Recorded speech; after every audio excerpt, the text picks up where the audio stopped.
अज्ञानान्तिमिरन्धस्य ज्ञानाञ्जनशलाकया चक्षुरुन्मीलितं येन तस्मै श्रीगुरुवे नमः। लक्ष्मीनाथ समारंभां नाथया मुनिमध्यमाम् अस्मदाचार्य पर्यन्तां वन्दे गुरु परंपराम्। सभी के हृदय में विराजमान उस सर्वोच्च सत्ता को मेरा शत शत प्रणव वंदन नमन। अर्जुन तुम अंदर चले जाओ, कोशिश करो। एक दिन मैंने लिखो, 2 दिन में लिखो, कोई बात नहीं।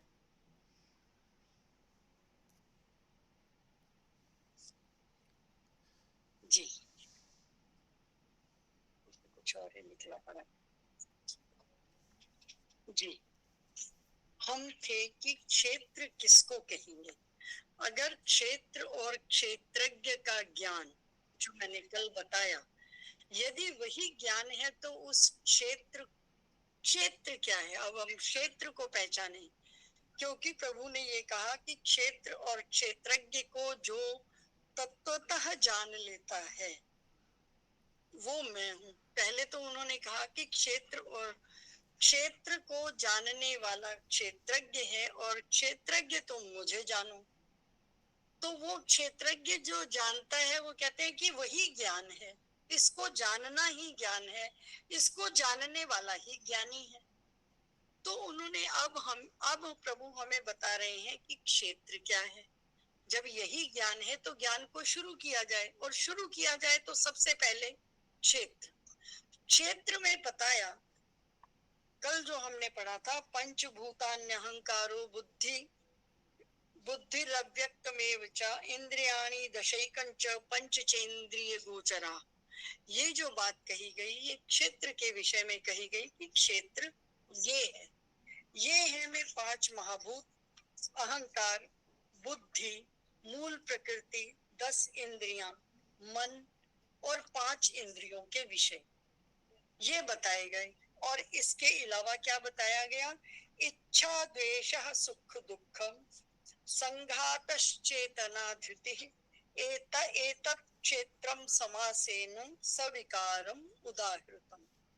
क्या सविकार किसको कहा गया, इच्छा को, द्वेष को, सुख और दुख को, संघात यानी 5 महाभूतों 5 तत्वों के इकट्ठा होने की चेतना को, धृति बुद्धि को, और जिसको जिस धृति को प्रभु ने अपने विभूतियों में गिनाया है,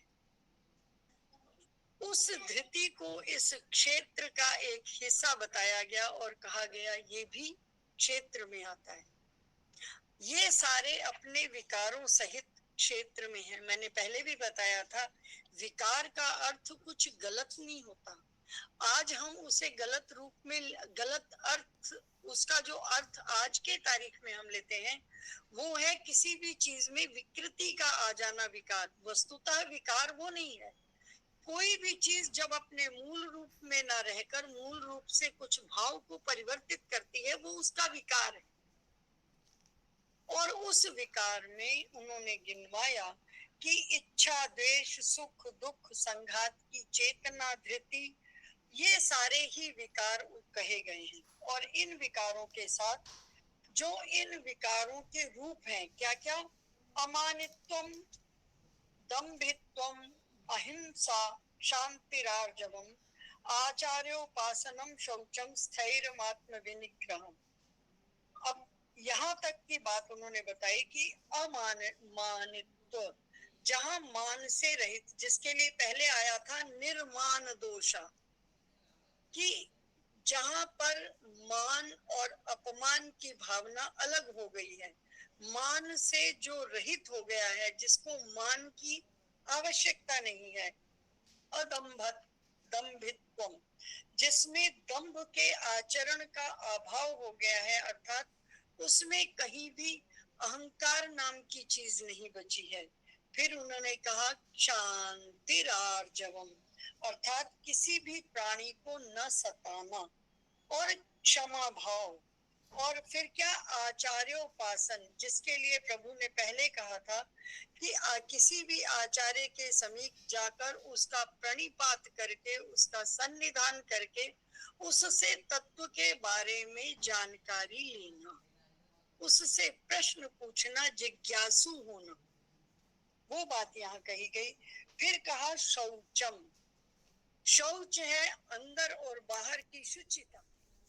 अंदर की शुचिता हमारी इंद्रियों की शुचिता से है, बाह्य शुचिता हमारी बाह्य शुचिता के साथ है। तो शुचिता में दोनों चीजें आ गई, अंदर और बाहर की शुचिता।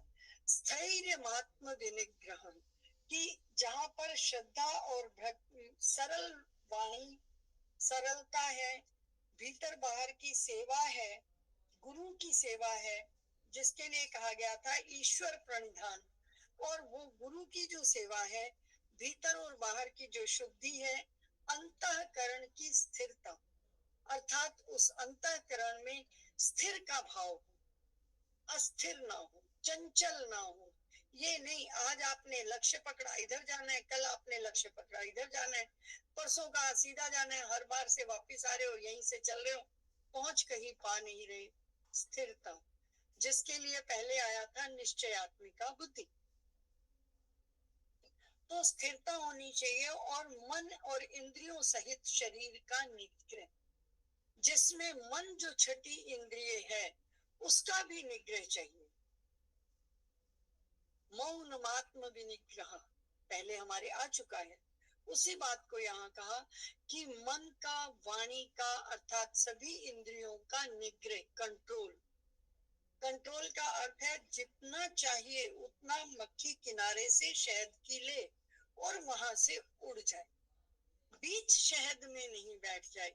बीच शहद में बैठने का अर्थ ये नहीं है कि उसने बीच से कुछ शहद क्यों खाया, इसका अर्थ है कि चारों तरफ से वो उस लोभ का संवरण न कर जाने के कारण लोभी हो गया और उसी का ही रस उसको चाहिए। तो फिर ऐसी स्थिति में व्यक्ति वहां से जीवित नहीं उठेगा, वो वही का ही वो कर रहेगा। तो कुछ लोग ये कहते हैं ना, मर जाएगा। अभी हमारे इधर कोई लेडी थी, लेडी नहीं थी, लेडी जेंट्स थे, एक परिवार था, मतलब भाई बहन थे, दोनों थे। और मरने के बाद इतना पैसा निकला उनके घर में कि गद्दा बनाया हुआ था पैसे का, और वो खाते थे हम तुम से लेके। बिजली का बिल उन्होंने कभी देना नहीं, सो बिजली कटी हुई थी। मतलब है, उसमें इतने डूब गए हैं कि उसको खर्च के अपने लिए कुछ सुविधा भी नहीं चाहते, मांगना पसंद है। बिना खाए गुजारा नहीं है, लेकिन खाने के लिए भी खर्च नहीं करना। इसका अर्थ ये नहीं है कि है नहीं, इसका अर्थ है, पर मैं सेंटर में बैठा हूं, अब वो उसे खा नहीं पाएगा। जो बीच में मक्खी बैठ गई शहद की, वो शहद खा नहीं पाएगी। खाने लगेगी तो उसके पंख लिथड़ जाएंगे और वो फिर उड़ नहीं पाएगी, किसी काम दीन की नहीं रहेगी, वो वहीं मरेगी, लेकिन वो बीच में ही खाएगी। लालच, इसी को कहते हैं लालच। और वो बीच की मक्खी नहीं बनना है, हमें शहद की वो मक्खी बनना है जो किनारे पर बैठी, खाया और खाकर उड़ गई। खाने से मना नहीं है, खाने का अर्थ खाली भोजन खाने से नहीं है, खाने का अर्थ है भोग करने से। किसी भी भोग की मनाही कभी नहीं है। तेन त्यक्तेन भुंजिता, उसको छोड़कर भोगो, कुछ उसमें से किसी को देकर खाओ। और इसी बात को हटाने के लिए हमारे यहाँ वेदों में कहा गया, केवलाधो भवति केवलाघी, कि अकेला खाने वाला पाप का भागी होता है। इसका मतलब ये नहीं है कि तुम अकेले बैठे हो तो तुम खाना मत खाओ, इसका अर्थ है कोई और नहीं है तो इस धरती को देकर खाओ, धरती नहीं है तो चींटी को देकर खाओ, प्रभु को भोग लगा के खाओ। अर्थात इस खाने में से किसी दूसरे का भी कोई हिस्सा निकालो, कुछ त्याग की भावना रखो, और उस त्याग की भावना के साथ जब आप भोग करते हो तो वो भोग भोग नहीं माना जाता, वो प्रसाद हो जाता है। और प्रसाद ग्रहण करने के लिए होता है, आप प्रसाद समझ के ग्रहण करो, उसको खाने को मत खाओ। इसीलिए हम कहते हैं खाओ पियो छको मत। खाने पीने और छकने का यही अर्थ है कि खाना पीना शरीर के लिए और छकना इंद्रियों के लिए। तो छकना नहीं है, अर्थात ऐसा नहीं खाना है कि अति सर्वत्र वर्जे। अति की हमेशा वर्जना बताई गई कि अति नहीं होनी चाहिए। अगर अति नहीं होनी चाहिए तो फिर क्या होना चाहिए? तेन त्यक्तेन भुंजीत, उसको छोड़कर भोगो, ये होना चाहिए। और उस होने में उन्होंने कहा कि 5 महाभूत, क्षिति जल पावक गगन और समीर, ये 5 महाभूत इस क्षेत्र के मुख्य अंग हैं। इन 5 महाभूत अगर चेतना चली भी जाती है, जब व्यक्ति मर जाता है, जिस अवस्था को हम कहते हैं ये व्यक्ति मर गया, उस अवस्था में भी शरीर या 5 महाभूत वही रहते हैं, वो कहीं नहीं जाते। उसमें से चेतना निकल जाती है, 5 महाभूतों की ढेरी वहीं रह जाती है। फिर क्या? अहंकार, ये मन का विषय है, ये समष्टि अहंकार का है। समष्टि अहंकार इसलिए भी कहा जाता है कि 5 इंद्रियों, क्योंकि जो मन है वो छठी इंद्रिय है और अहंकार मन में पैदा होता है। वो आपकी किसी भी इंद्रिय के कारण हो सकता है, जिसके लिए पहले भी बताया गया कि एक एक इंद्रिय आपको मरने की कगार तक ले जाने के लिए पूर्णतया सक्षम है। और उस मरने की कगार तक जाने के लिए जो इंद्रियां सक्षम है, मन तो उनका राजा है, मन उनका अधिष्ठाता स्वामी है। क्योंकि और मन को क्या कहा गया? छठी इंद्रिय। मनश्ष्ठानि इंद्रियाणि प्रकृति स्थानि कर्षति, वो प्रकृति के स्थान पर बैठा हुआ खींचता है किसको? सब इंद्रियों को। और मन की गति से तेज तो कुछ है ही नहीं, तो उस इंद्रिय को भी कंट्रोल में। फिर कहा बुद्धि, बुद्धि अगर मन की तरफ दौड़ गई, लालच आया और बुद्धि ने कहा ये काम कर लो, खा लो, तुम ये भी पहन लो, वो भी ले लो, वो भी ले लो, वो भी ले लो, किसी चीज की जरूरत नहीं।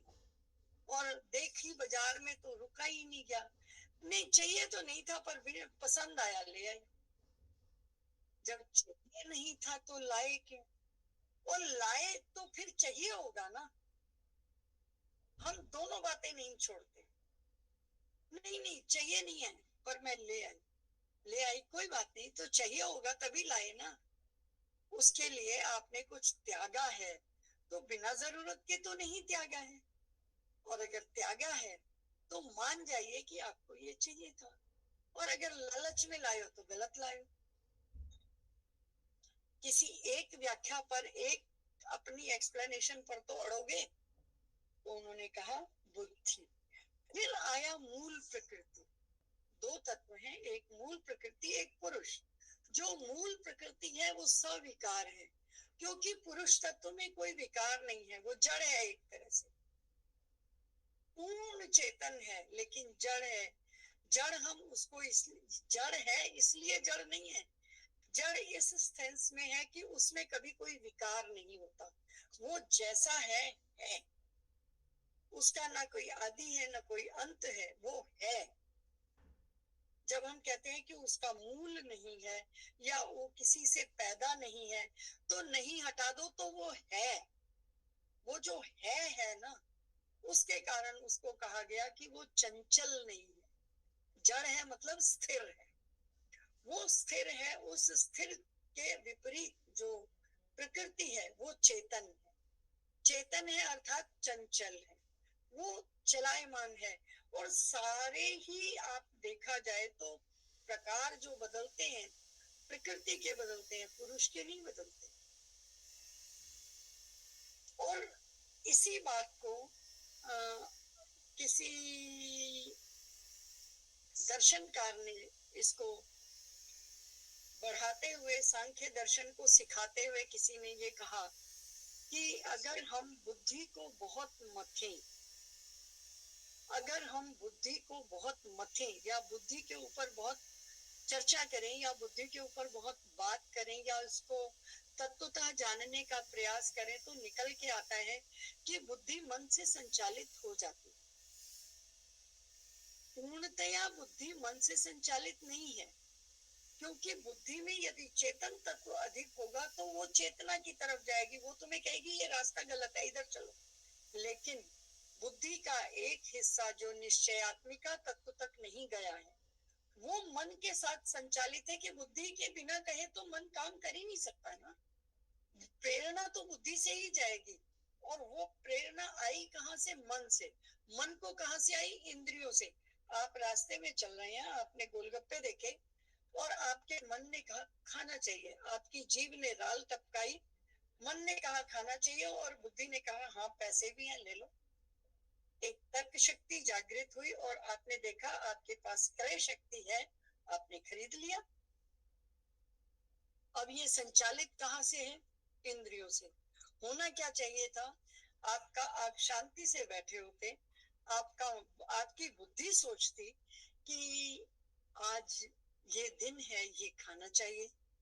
जैसे हमारे दिमाग में कभी कभी आता है आज मंगलवार है, चलो हलवा बनाया जाए, पीली चीज बनाई जाए, भगवान को भोग लगाई जाए, भगवान का कुछ नियम देन किया जाए और फिर प्रसाद बांटा जाए। तो आज वीरवार है, पीला बांटा जाए। आज मंगलवार है, चलो बेसन के लड्डू बनाए जाए। होना यहाँ से चाहिए कि बुद्धि कुछ सोचे, वो मन को आग्रह करे, इंद्रियां उस चीज को बनाने के लिए चले। ये हुआ सीधा रास्ता। लेकिन जब ये उल्टी चल पड़ती, सीधे रास्ते से उलट, यानी जब ये बही प्रकृति हो जाती हैं, तो ये बाहर से चलती हैं। आपने कुछ देखा, आपकी जिह्वा में पानी आया, आपके मन ने हाँ भरी, बुद्धि ने उसका साथ दिया और आपने वो चीज खरीद ली। तब आप ये कहते हो चाहिए तो नहीं थी पर मैं ले आई, जरूरत नहीं है, चलो कभी काम आ जाएगी, रख देते हैं। रख क्या देते हैं? जो बाजार में रखी ही तो हुई थी, लायक है। तो एक बार शायद अखंडानंद जी ने ही कहा था कि होना ये चाहिए कि आप घर में बैठ के लिस्ट बनाओ, शायद मैंने आपको कहा भी होगा कि घर में बैठ के लिस्ट बनाओ और जितनी चीजें लिस्ट में हैं बस वो लो और सीधा घर को आओ। ये मतलब नहीं है कि तुम बाजार में खड़े होके देखो कि क्या क्या क्या क्या क्या क्या क्या यहाँ है और फिर सोचो कि इनमें से क्या क्या मैं ले जा सकती हूँ। और वो फिर तुलना किससे हो गई? अपने बटुए से। बटुए में कितने पैसे हम उसके हिसाब से हम खरीद देंगे। यानी आपने जरूरत से नहीं खरीदा, आपकी आपकी इच्छा से नहीं खरीदा गया, ये आपने पैसे की क्रय शक्ति के कारण खरीदा। अगर क्रय शक्ति नहीं है तो आपने जरूरत का सामान भी नहीं लिया है, और क्रय शक्ति है तो आपने जरूरत से अधिक ले लिया है।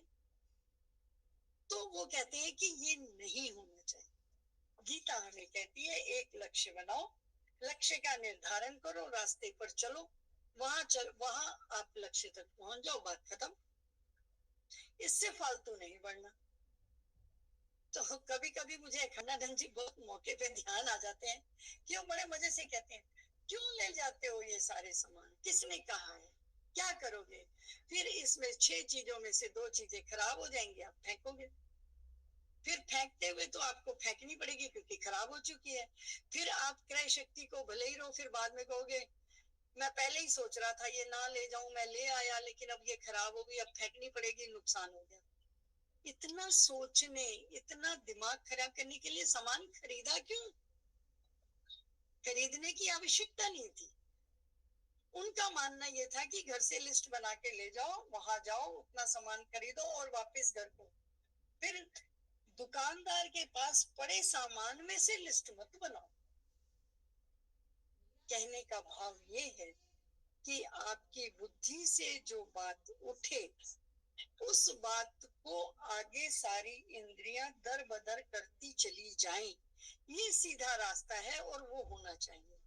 ये उल्टा रास्ता है कि आपकी आंखों ने कुछ देखा, आपके हाथों ने कुछ देखा, आपने आपने कुछ नाक से सूंघा, आपने कुछ ऐसा किसी भी इंद्रिय से कुछ ऐसा देखा और आपके मन में ये बात आई कि चलो ले लेते हैं, बुद्धि ने साथ दिया और आपने वो चीज खरीद ली, वो इस चीज को कहते हैं कि ये उलट रास्ता है, ये गलत है, ये नहीं होना चाहिए। तो फिर ये राधा राधा ये दूर होता जाएगा। इस राधा को धारा बनाओ और वो धारा मन की तरफ को आती हुई बुद्धि, बुद्धि के साथ निश्चयात्मिका बुद्धि, महत तत्व, और फिर एक निष्ठ बुद्धि, और फिर परमात्मा में रहे निहित बुद्धि। इस रास्ते से जब चला जाएगा तब ये मन और इंद्रियां कंट्रोल में मानी जाएंगी। और फिर उन्होंने कहा कि ये जो 10 इंद्रियां हैं, अब मन से आगे 10 इंद्रियों पे आए, कि ये जो हमारी पंच कर्मेंद्रिय और पंच ज्ञानेंद्रियां हैं, ये भी, और इनके विषय शब्द स्पर्श रूप रस गंध, ये इनके जो 5 विषय हैं जिनकी तरफ ये इंद्रियां दौड़ पड़ती हैं, इन 5 विषयों की तरफ इंद्रियां, इंद्रियाणी इंद्रियार्थीषु, इंद्रियां इंद्रियों के अर्थों में इंद्रियों के अर्थ तक जाएं और उसका भोग करें और वापस आ जाएं, ये सही रास्ता है। उनमें मग्न हो जाना इनका रास्ता नहीं है। तो क्षेत्र में क्या क्या आया?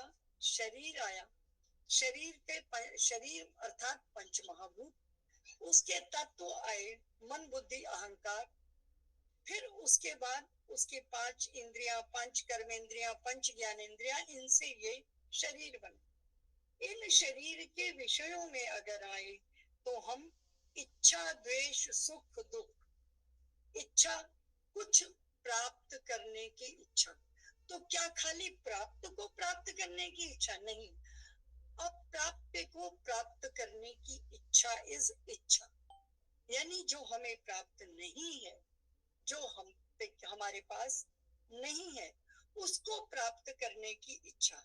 फिर उस इच्छा के कारण बहुत सारे पाप होते हैं, और इस बात को फिर द्वेष, द्वेष जब हम किसी से कंपैरिजन करते हैं, वरना हमें किसी से कोई द्वेष नहीं है, हम अपने घर में बैठे हैं, जब हम अगर हम कंपैरिजन ना करें, अगर हम तुलना ना करें, तो हमारे यहाँ कोई द्वेष का स्थान नहीं है।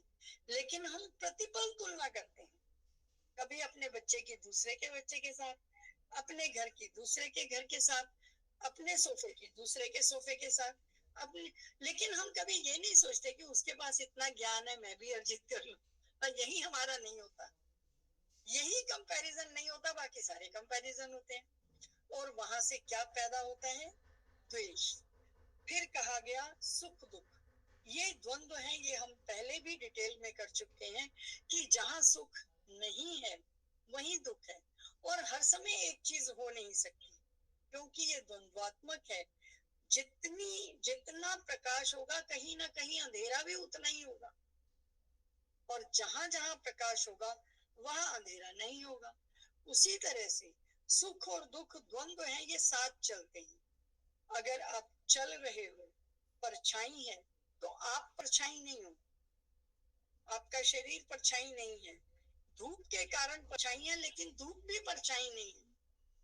हमने इसके ऊपर बड़ी डिटेल में एक बार बात की थी, अगर ध्यान हो तो ये वाला जो सुख और दुख है, ये छाया और प्रकाश का सा संबंध है।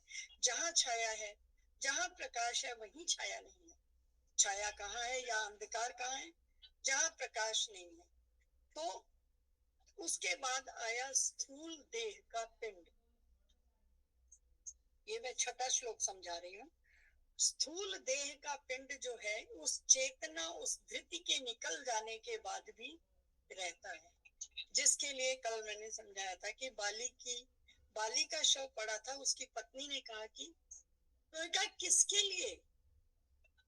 पिंड के लिए, वो तुम्हारे सामने पड़ा है। मूल जो इसमें से निकल गया, चेतना धृति थी, वो कभी मरेगा नहीं। किसके लिए रो रहे हो, पहले एक्सप्लेन करो। वास्तव में हम अपने शरीर को, अपनी आत्मा को अपने शरीर के ऊपर आरोपित कर लेते हैं, और हम कहते हैं मैं जवान हो गया हूँ। वास्तव में क्या मैं जवान हुआ हूँ? शरीर जब युवा हो गया है, शरीर बुढ़ापे की ओर जा रहा है, शरीर में विकार आ रहे हैं। चैतन्य उतना ही है जितना पहले दिन था, उसमें कोई बदलाव नहीं आ रहा। बदलाव कहाँ आ रहा है? शरीर में। और शरीर एक दिन समाप्त भी हो जाएगा, लेकिन उस चेतना में ये बदलाव नहीं है। चेतना कभी बदलेगी नहीं। वो जो परमात्म तत्व है हमारे अंदर, वो वहीं का वहीं रहेगा। ये सारे बदलाव इस शरीर के हैं। ये बदलाव आत्मा के बिल्कुल नहीं है। तो हमें एक आदत हो गई है, हम हर चीज को अपने ऊपर लेते हैं। मैंने कल बताया था कि कई बार ऐसा नहीं होता कि हम कोई काम कर रहे होते हैं, हमें चोट लग जाती है, खून भी निकल आता है, कोई हमें बताता है अरे आपके यहाँ से खून, अरे पता ही नहीं चला कब लगा, हाँ दर्द तो हो रही है, अब हमें दर्द भी होगा। पहले नहीं थी, क्योंकि हमें पता नहीं था। इसका मतलब क्या है? दर्द हमें नहीं होती।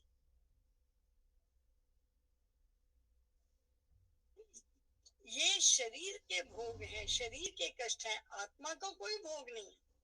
ना वो सुख होता है, ना वो दुख होता है, ना वो हानि में आता है, ना लाभ में आता है, ना उसमें जीवन है, ना वो मरण में है।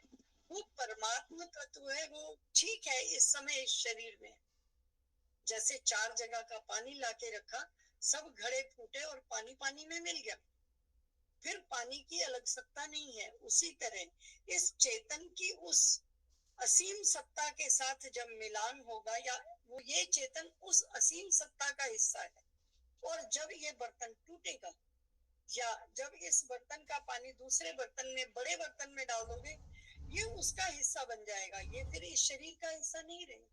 लेकिन वो ये शरीर तो नहीं है ना। हमें ये अलग अलग जानना होगा। और इसी बात को बताने के लिए प्रभु ने यहाँ पर क्षेत्र और क्षेत्रज्ञ की बात कही। वस्तुतः क्षेत्र और क्षेत्रज्ञ क्या है? अगर क्षेत्र को जानने वाला क्षेत्रज्ञ है, तो क्षेत्रज्ञ भी तो क्षेत्रज्ञ ही है, उसमें क्षेत्र शामिल है ना। और उस क्षेत्र के शामिल होने से वो एक हो गए कि नहीं हो गए? लेकिन अलग अलग बताने का भाव यहाँ पर ये है कि ये समझा जाए कि ये दोनों अलग तत्व हैं, तो इन अलग तत्वों की विशेषता क्या है। इसीलिए ये कहा गया क्षेत्र और क्षेत्रज्ञ को तत्व से जान लेना ही ज्ञान है। और इसी ज्ञान को आगे बढ़ाते हुए उन्होंने कहा अमानित्वम, कि जो मान से रहित है, जिसमें मान या अपमान का भाव नहीं है। ये भक्ति बनता, जिसमें ये नहीं नहीं, उधर से जिसमें ये मान और अपमान का भाव नहीं है। मान किसका और अपमान किसका? अभी हम कहीं जा रहे हो, हमें कोई कुछ कह दे, हमें कुछ भी पता नहीं चलता। अगर जैसे हम गिर जाते हैं, तो हम सबसे पहले क्या करते हैं? कोई हमें देख तो नहीं रहा, पहली बात। और अगर देख रहा है तो कोई जानने वाला तो नहीं था। अगर जानने वाला है तो हमारी बेइज्जती हो गई, अगर जानने वाला नहीं है तो नहीं हुई। इसका मतलब क्या हुआ? कुछ नहीं है, ये हमारे मन के भाव हैं कि अगर कोई हमें अपना देख रहा है तो हमारी बेइज्जती है, नहीं देख रहा तो इट्स ओके, क्या फर्क पड़ता है। हम मान किन लोगों में चाहते हैं? अपने लोगों में चाहते हैं।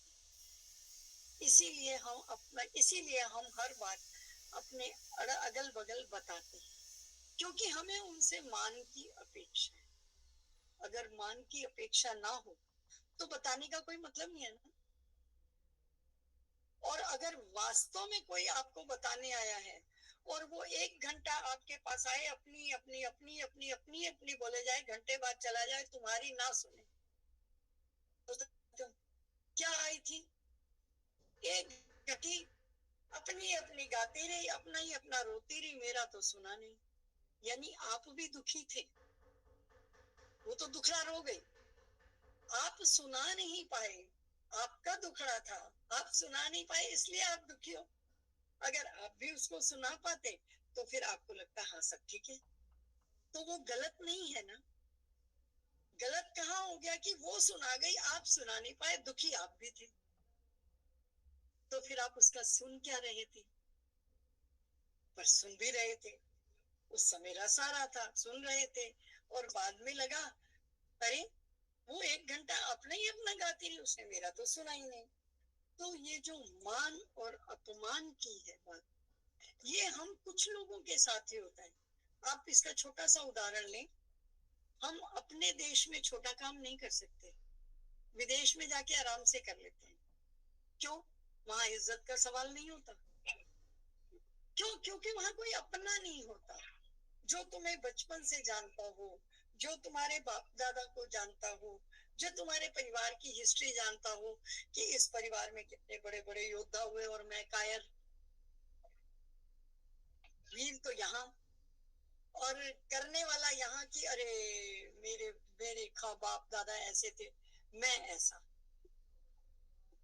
अगर हम कहीं उनसे कम, कहीं उनसे छोटे, तो तब हमारे में भाव आता है मान और अदम्भित।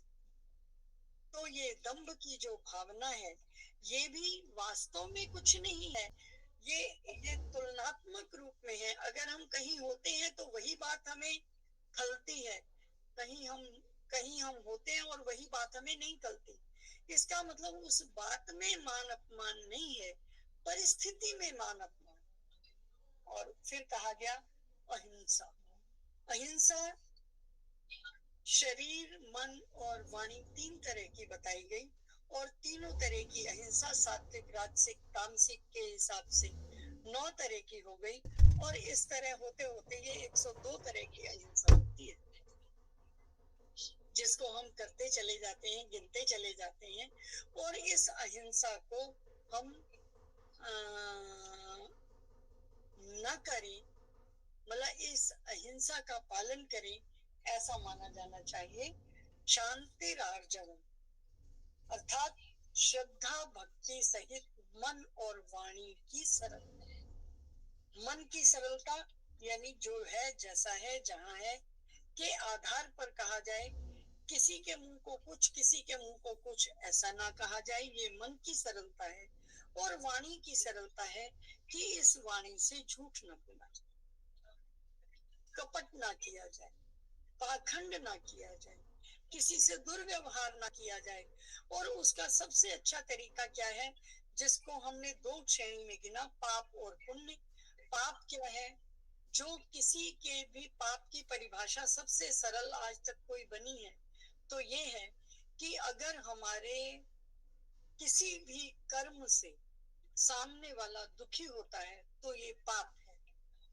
अगर हमारे किसी भी कर्म से सामने वाले खुश हो जाता है तो वो पुण्य है। लेकिन उस पुण्य में एक बात कही गई कि सत्यम ब्रूयात प्रियम ब्रूयात ना ब्रूयात सत्यम प्रियम प्रियम च नान्यतम ब्रूयात एषः धर्म सनातन। ये सनातन धर्म है। क्या कहता है? सत्य बोलो लेकिन प्रिय बोलो, अप्रिय सत्य मत बोलो, पर प्रिय झूठ भी मत बोलो। किसी को प्रिय लगने की बात करनी है तो इसका अर्थ ये नहीं है कि वो प्रिय आप झूठ बोलो, नहीं, सत्य बोलो, प्रिय सत्य बोलो, पर अप्रिय झूठ मत बोलो, प्रिय झूठ मत बोलो और अप्रिय सत्य भी मत बोलो। यही सनातन धर्म कहता है। अर्थात अगर मुंह से कुछ बोल रहे हो तो ऐसा बोलो कि सामने वाले का मन, ऐसी वाणी बोलिए मन का आपा खोए, औरन को शीतल करे आपहु शीतल। अगर हम किसी को बहुत नंगा सच भी कह दें वो भी ठीक नहीं। मत कहो, चुप रह जाओ, कहना कोई जरूरी तो नहीं है। तो सत्यम ब्रूयात प्रियम ब्रूयात, सत्य बोलो, प्रिय बोलो, यही अहिंसा है, यही पुण्य है और यही सनातन धर्म है। एषः धर्मः सनातनः, यही सनातन धर्म है। ये हमारे यहाँ कहा गया। और कहा गया भीतर और बाहर की शुद्धता। ये नहीं है कि मन के अंदर आप कपट रख के सामने वाले को शांत कर दो, गलत। अगर आप मन से कुछ और बाहर से कुछ और प्रिटेंड कर रहे हो तो ये भी आपके लिए भी ठीक नहीं, किसी के लिए भी ठीक नहीं। भीतर और बाहर की शुचिता का बहुत ध्यान रखना चाहिए। फिर उसके बाद कहा कि अंतःकरण स्थिर होना चाहिए, मन इंद्रियों के सहित शरीर का निग्रह होना चाहिए, अर्थात इस पर एक कंट्रोल होना चाहिए। देखना इंद्रियों के न घोड़े बने, दिन रात इनको संयम के कोड़े पर, अर्थात संयम। एक होता है यम, ये है सम्यक प्रकार से यम, यानी नियम। नियम निशेषेण यम। उसी के लिए थोड़ा और ऊपर चले तो कल रित की बात बताई गई थी। खाली ये नहीं है कि आपने संयम रखना है, उस संयम के साथ एक नियम होना चाहिए जो रित है। इसीलिए हम रित को प्रार्थना करते हैं, धियो यो नः प्रचोदया, हमारी बुद्धि को प्रकाशित करो। बुद्धि तो स्वयं में प्रकाशित है, फिर भी हम उस रित से, उस नियम से, उस प्राकृतिक सौंदर्यता से हम कहते हैं कि तुम इसको आगे बढ़ाओ, आगे ले चलो। उस आगे ले चलने में हम रित तक जाते हैं, और उस रित का पालन करने में ही हमें कहा गया है इस श्लोक के माध्यम से। और के बाद कहा गया आत्म विनिग्रह, अर्थात पूर्णतया हमारे ये 6 की 6 इंद्रियां, जो मन छठी इंद्रिय है उसके समेत, अगर हम ये बात हम पहले कर चुके हैं एक्सप्लेनेशन में, कि जब हम अपनी 5 इंद्रियों को अपने कंट्रोल में कर भी लें, जबरदस्ती भी कंट्रोल कर ले तो मन नहीं रुकता। वही वाली बात, मैंने गोलगप्पे नहीं खाने, नहीं खाने, एक बार अपने मन, आपने अपने आप अपनी इंद्रियों को समझा लिया, मन उसके लिए सोचता हुआ, घर में बैठा हुआ, बिस्तर पे बैठा हुआ, लेटा हुआ, वो गोलगप्पे खा रहे हैं, तो फिर कंट्रोल कहाँ है? कंट्रोल तब है जब मन सहित इंद्रियां कंट्रोल हो जाए, अर्थात उस तरफ हमारी इच्छा ना जाए। और ये इच्छा ना जाए वाली स्थिति कब आएगी? जब सतत प्रयास हो, एवं सतत युक्ता, जो सतत प्रयास है, निरंतर प्रयास, और इसके आगे जाते हैं तो हम कहते हैं निरंतर प्रयास के साथ प्रार्थना, कि प्रभु मैं यहाँ तक आ गया, आप ले आए, सो मैं यहाँ तक आ गया, प्रभु इसके आगे भी आप जानो, हमें आगे लेकर चलो, ये प्रार्थना। और अपना पूरा प्रयास कि मैं उधर चलूं। जब ये दोनों बातें मिलेंगी तब मन का निग्रह होगा। और उस निग्रह के बाद कहा इंद्रियार्थेषु वैराग्यम अनहंकार एव च जन्म मृत्यु जरा व्याधि दुख दोषानुदर्शन, कि इस लोक में और परलोक में भोगों में आसक्ति का अभाव, जो मैंने अभी बताया। आज मेरे लैपटॉप की घड़ी 4:30 बता रही है, ये देखो 4:30 PM, ये देखो, मैं इधर देख ही नहीं रही, मैं तो ये देख रही, मेरी अभी 4:30 बताइए, बैठे रहो। श्री कृष्ण गोविंद हरे मुरारी, हे नाथ नारायण वासुदेव, श्री कृष्ण गोविंद